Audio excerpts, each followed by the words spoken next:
Pollination is really the key, and honeybees are part of that. In the near future, Fort St. John could have bee bylaws. At Monday's City Council meeting, Mayor Lori Ackerman discussed a notice of a motion about legislation surrounding beekeeping in the city. The motion will have to come out as starting the conversation, bringing stakeholders together, and ensuring that we have the process laid out properly. Under the city's current animal control bylaw, it is considered unlawful to maintain an apiary and keep bees in the city. Ackerman says having a law regulating and protecting honeybees will help ensure there is adequate and fresh produce for the community. If you don't have bees, if you don't have the pollinators, then the production is decreased dramatically. This notice of motion is great news for local beekeepers like Graham McCoubry, who works outside of city limits. It's complicated for sure, and there'll be a lot that they have to go through, but the idea that there would be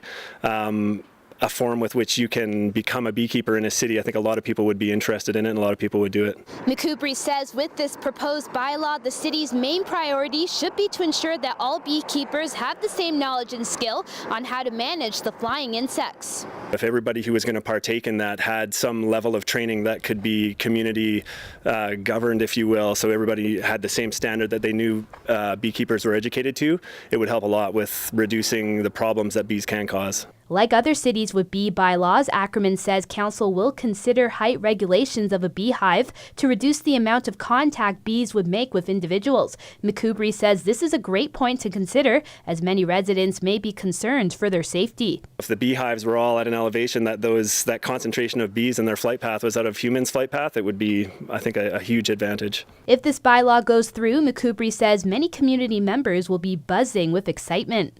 You would see clubs forming. I think that you would see a lot of social media around people having these backyard hives. Ackerman says she will bring forth the motion at the city's next council meeting on May 9th. Kerrisa Wilson, CJDC-TV News, Fort St. John.